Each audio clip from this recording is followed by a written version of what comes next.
स्वागत है बच्चों आज के वीडियो में। आज हम लोग कुंवर नारायण सिंह की एक कविता पढ़ेंगे जो गोधूली भाग 2 आपके हिंदी किताब का है। मैं व्योमकेश आपका हिंदी एजुकेटर आचार्य रिविजन ऑनलाइन स्कूल के माध्यम से आज हम लोग कुंवर नारायण जी की पोयम जिसका नाम है एक वृक्ष की हत्या।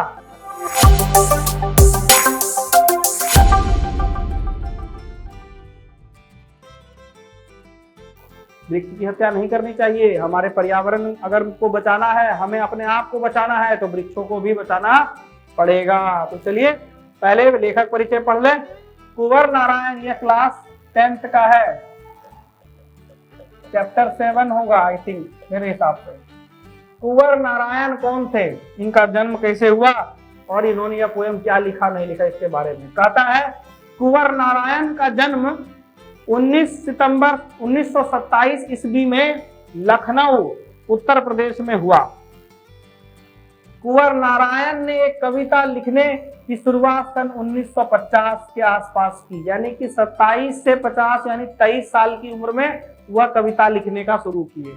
उन्होंने कविता के अलावा चिंतन परक लेख का मतलब होता है ऐसा लेखन या कहानी या विधा जिसके ऊपर उन्होंने बहुत सोचा तब लिखा।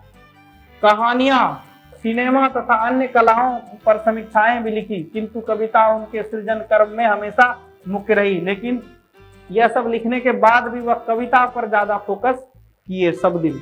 आगे चलते हैं, देखिए उनकी प्रमुख रचनाएं कौन कौन सी थी। चक्रव्यूह, परिवेश, हम तुम, अपने सामने कोई दूसरा नहीं, इन दिनों, काव्य संग्रह, आत्मजयी, प्रबंधा काव्य, आकारों के आसपास, कहानी संग्रह, आज और आज से पहले, मेरे साक्षात्कार, कुंवर नारायण जी की लिखी गई, यह सब क्या है कृतियां हैं। यानी इन्होंने इतना चीज इसमें मुख्य लिखा तो बहुत होगा लेकिन मुख्य यहाँ पर बताया जा रहा है।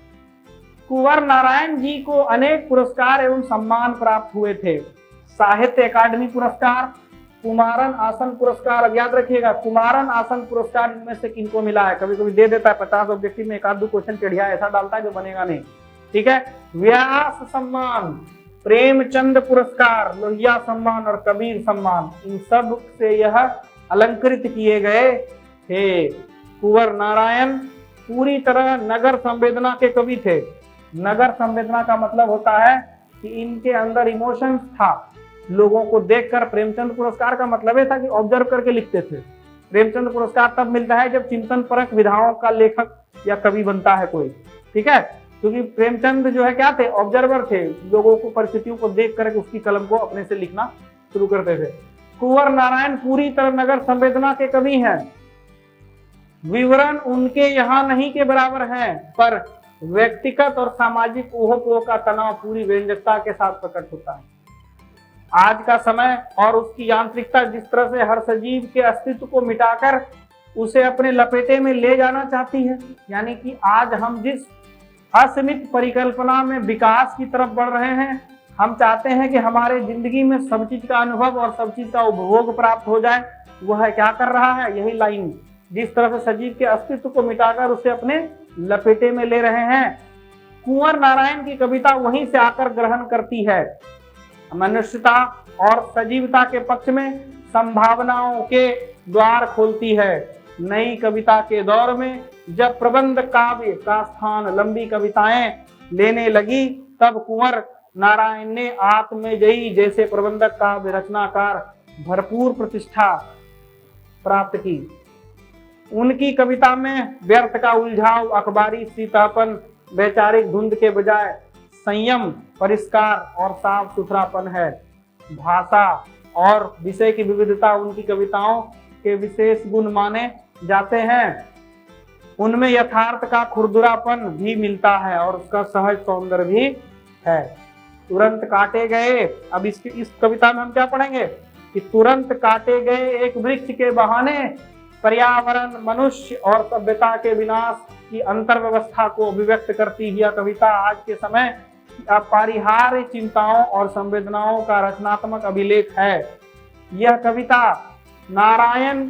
कुंवर नारायण की कविता संग्रह इन दिनों से संकलित की गई है। यानी वृक्ष की हत्या एक ऐसा पोयम है जिससे पर्यावरण के बहाने यानी वृक्ष काटने के बहाने हम क्या कर रहे हैं गलती, पर्यावरण, मनुष्य और सभ्यता की जो अंतर व्यवस्था है यानी interrelationship between the nature, environment and civilization. अंग्रेजी बोल दिए, माफ कीजिए, आप लोग हिंदी मीडियम है सारे लोग।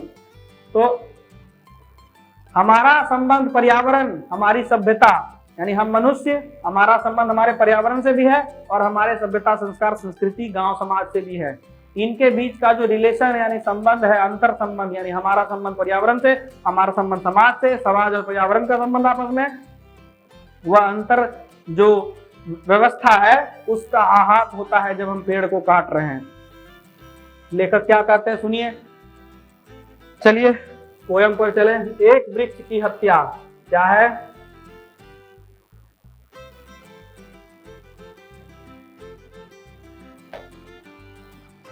अब की घर लौटा तो देखा वह नहीं था। किसके बारे में कह रहे हैं लेखक? इस बार जब वह घर लौटे थे तो देखा कि वह नहीं था, वह बूढ़ा चौकीदार वृक्ष जो हमेशा मिलता था घर के दरवाजे पर तैनात।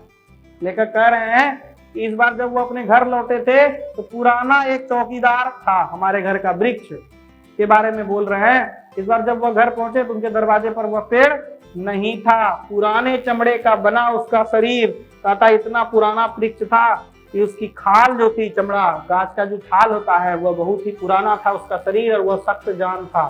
झुर्रेदार खुरदुरा तना, मैला कुचला राइफल सी एक सूखी डाल, कहता मैला कुचेला पेड़ तो सूख, मतलब उसका चूंकि पुराना पेड़ था तो तना और बाकी चीज भी क्या होंगे, मजबूत होंगे और खुरदुरा होंगे। एक पगड़ी फूल पत्तीदार, पाँव में फटा पुराना जूता, कहता है कुछ पत्तों या कुछ टहनियों पर फूल पत्ती भी थे लेकिन उसका जो पैर था यानी कि जड़ की जो शाखाएं थी वह बहुत ही सूखने के परिस्थिति में धीरे धीरे जा रही थी। चरमराता लेकिन अक्खड़ बलबूता, कहता है कितना भी पेड़ सूख गया था लेकिन था तो वो बूढ़ा पेड़ चौकीदार जो मेरे घर के बाहर में मेरे घर की रक्षा करता था या शोभा बढ़ाता था, जो भी है। धूप में, बारिश में, गर्मी में, सदा में, हमेशा चौकन्ना अपना खाकी वर्दी में, कहता है चाहे परिस्थिति बरसात हो, धूप हो, कोरोना हो, घर में हो, बाहर में हो, ठंडा हो, गर्मी हो, कुछ भी हो, वह चौकीदार हमेशा तन कैसे करके, पेड़ तो हमेशा जानते हैं ना आपकी 24 घंटा सालों भर एक जैसा खड़ा रहता है अपनी जगह पर। धूप में, बारिश में, गर्मी में, सर्दी में, कहता धूप हो या बारिश हो, गर्मी हो या सर्दी हो, रात हो या दिन हो, हमेशा चौकन्ना अपनी खाकी वर्दी में। पेड़ का जो रंग होता है कैसा होता है? खाकी कलर का, भूरा कलर का होता है ना, उसी को कह रहा है खाकी वर्दी।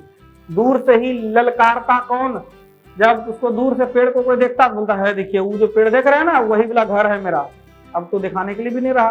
तो वह पेड़ जब दिखता था तो पेड़ की भी शान थी, बगान यानी पेड़ का भी जो है परिस्थिति आगे होता था, मतलब लोगों के सामने प्रस्तुतिकरण होता था। दूर से ही ललकारता कौन, मैं जवाब देता दोस्त हम हैं तुम्हारा दोस्त। पर्यावरण में पेड़ तो हमारे दोस्त हैं ही। और पल भर को बैठ जाता उसकी ठंडी छांव में, कोई भी जाता उसके ठंडी छांव में नीचे बैठता, थोड़ा आराम करता और फिर जो आगे की ओर पथिक निकल जाता।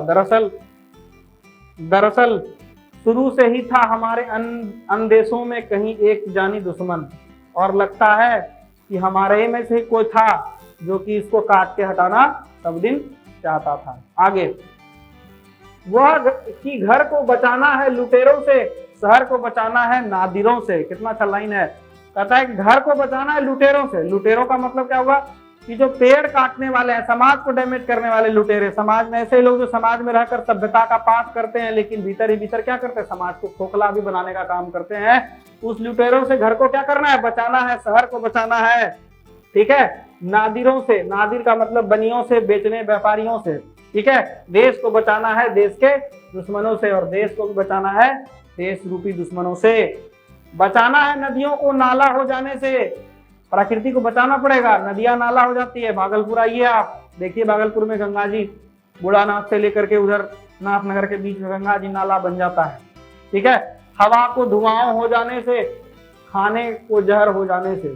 ठीक है, बचाना है जंगल को मरुस्थल हो जाने से, बचाना है मनुष्य को जंगल हो जाने से। और अगर हम नहीं बचाए पर्यावरण को तो इंसान भी जंगल में एक मंगल करने वाला जीव बचेगा। जब जंगल ही नहीं बचेगा तो हम कैसे बचेंगे? पर्यावरण में संतुलन ही बिगड़ जाएगा। तो इस तरह से क्या कहा कि नदियों को नाला हो जाने से, हवा को धुआं हो जाने से, कि हवा में धुआं ना बैठ जाए यानी प्रदूषण ना फैल जाए, खाने को जहर हो जाने से यानी कि जो भोजन तो उग रहा है, मिट्टी उगा रही है, प्रदूषण के कारण, प्रकृति में पेड़ ना होने के कारण वो मिट्टी ही जहरीला ना हो जाए जिसमें खाना उगता है और अनाज उसमें खराब होते जाते हैं। बचाना है जंगलों को मरुस्थल हो जाने से, यानी जंगल अगर सारे कट जाएंगे तो सूखा पड़ जाएगा, हरियाली रहेगी ही नहीं, तो पर्यावरण को भी नुकसान और लोगों को भी नुकसान। इसीलिए बचाना है मनुष्य को जंगल हो जाने से। आदमी पागल हो जाएगा अगर पेड़ पौधा नहीं मिला। अभी बरसात देखते हैं, हो नहीं रहा है, इतना गर्मी है, बरसात होना चाहिए, लोग परेशान, थोड़ा आराम होता, लेकिन बरसात होती ही नहीं है। तो इस तरह से यह चैप्टर पूरा क्या था, वृक्ष की हत्या के बारे में था, कि वृक्ष हमारे कितने अनमोल मित्र हैं, उनका होना हमारे लिए कितना जरूरी है। वृक्ष का प्रादुर्भाव ही मनुष्य के जीवन की रक्षा है। यदि वृक्ष का प्रादुर्भाव मतलब जन्म खत्म हो जाएगा तो इंसान यानी मनुष्य की प्रजाति धीरे धीरे खत्म हो जाएगी, या फिर सीमित हो जाएगी कि 2, 4, 25 साल जिएगा, उसके बाद लोग मर जाएगा। तो इस तरह से ये कविता बच्चे खत्म हो गए। अब अगले क्लास में हम लोग अगले पोयम कहानी के साथ मिलते हैं। तब तक के लिए धन्यवाद। और हम लोग प्रश्न करेंगे इस सब का बाद में।